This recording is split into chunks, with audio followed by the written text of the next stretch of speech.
Hello friends, ఈరోజు కరివేపాకు పొడిని చేస్తున్నాము. ముందుగా రెండు టేబుల్ స్పూన్ ఆయిల్ వేసుకొని, ఆయిల్ వేడిన తర్వాత పచ్చెనగపప్పు, మినప్పప్పు, వెల్లుల్లి, మిర్చి, చింతపండు వేసుకోవాలి. చూడండి,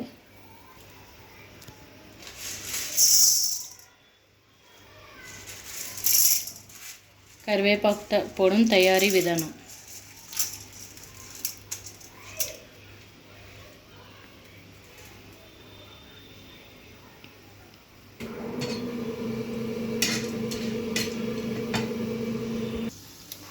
పచ్చెనగపప్పు వేగిన తర్వాత మినపగుళ్ళు వేసుకోవాలి. తర్వాత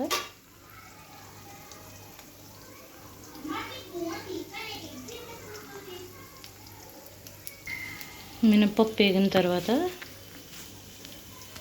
కొన్ని ధనియాలు వేయాలి.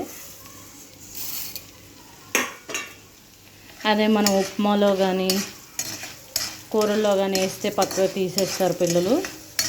అదే ఇలా చేస్తే ఎంతో రుచికరంగా తింటారు. అన్నంలో తినచ్చు, ఇడ్లీలో వేసుకోవచ్చు. ఇలా వేగిన తర్వాత ఎండుమిర్చి వేసుకోవాలి.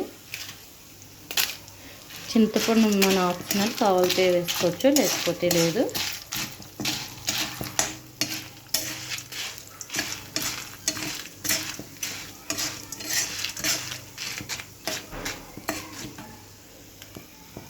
ముందుగా కడిగి ఆరబెట్టుకున్న కరివేపాకు తీసుకోవాలి. అదే మనకు ఊర్లో అనుకో ఫ్రీగా దొరుకుతుంది. ఇక్కడ అనుకో 20 రూపీస్ పెట్టి కొనుక్కోవాలి.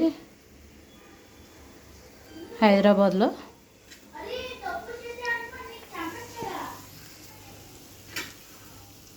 ఇప్పుడు అన్నీ అయినాయి కదా, కరివేపాకుని వేసేయచ్చు.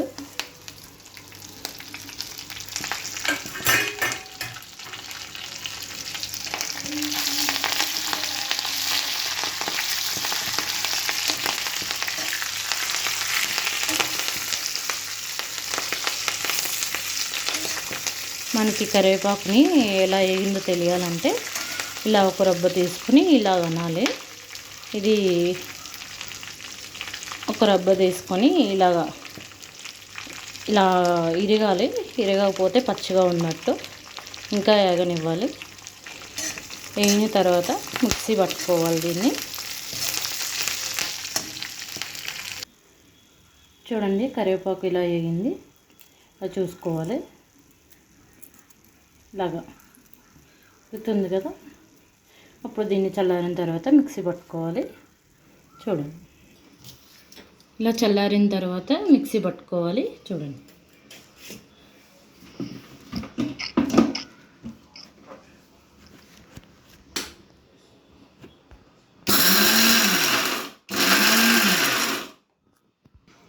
పిల్లలకి ఎంతో రుచికరమైన కరివేపాకు పొడి తయారయ్యింది. చూడండి, మీరు కూడా ట్రై చేయండి. ఎంతో హెల్దీ అయిన కరివేపాకు పొడి.